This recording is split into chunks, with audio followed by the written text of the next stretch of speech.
سمعونا الفاتحة. سمعونا الفاتحة. سمعونا الفاتحة. ربنا يتم بخير. وقالوا غير الفاتحة. بسم الله الرحمن الرحيم. الحمد لله رب العالمين. مالك يوم الدين. إياك نعبد وإياك نستعين. اهدنا الصراط المستقيم صراط الذين أنعمت عليهم. كان الرسول عليه الصلاة والسلام قبل أن يأتي أمر من الأمور يستخير الله ويستغفره. السعيدة الطيبة نتجه إلى الله عز وجل، نستخيره ونستغفره ونقول استغفر الله العظيم، استغفر الله العظيم، استغفر الله العظيم. تبنا إلى الله ورجعنا إلى الله وندمنا على ما فعلنا وعزمنا على أننا لا نعود إلى معصية تغضب الله، ونشهد أن لا إله إلا الله وأن محمد رسول الله. بسم الله الرحمن الرحيم. وقال بكتاب العزيز ومن آياته خلق لكم من أنفسكم أزواجا لتسكنوا إليها وجعل بينكم مودة ورحمة. وقال تعالى وأنكحوا الأيام منكم والصالحين من عبادكم وإمائكم إن يكونوا فقراء يغنيهم الله من فضله والله واسع عليم. وقال عليه الصلاة والسلام يحث الشباب على سلك هذا الطريق، فقال أحسن الخلق يا معشر الشباب من استطاع منكم الباء فليتزوج، له أغض للبصر وأحسن للفرج، ومن لم يستطع فعليه بالصوم فإنه له وياه.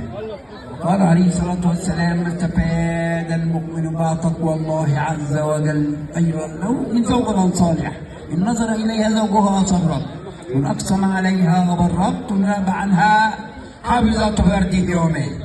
ووصانا عليه الصلاة والسلام أن نختار الزوج الصالح والزوجة الصالحة. ووصى عليه الصلاة والسلام الزوج الصالح في الحديث القائل إذا آتاكم من ترضون دينه وخلقه وأمنه فزوجوه، إلا تفعلوا تكن فتنة في الأرض وفساد كبير. ووصى عليه الصلاة والسلام الزوج الصالح، وصى أيضا الزوجة الصالحة. قال عليه الصلاة والسلام تنكح المرأة لأربع: لمالها ولجمالها ولحسبها ولدينها، فاصفر بذات الدين تربت يداه. وفي الحديث الآخر قال عليه الصلاة والسلام أيما امرأة صلت خمسها وصامت شهرها وحفظت نفسها وأطاعت زوجها قيل لها ادخلي الجنة من أي باب من أبوابها الثمانية. صدق رسول الله. وقال عليه الصلاة والسلام تناكحوا تناسلوا تكسروا فإني مباهن بكم الأمم يوم القيامة.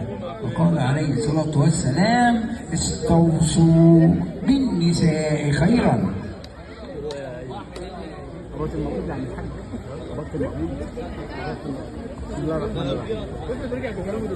بسم الله الرحمن الرحيم.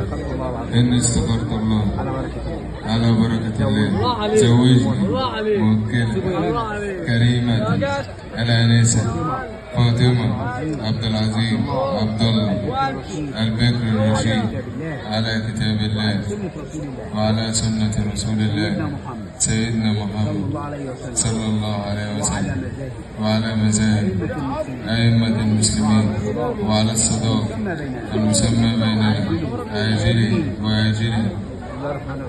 بسم الله الرحمن الرحيم.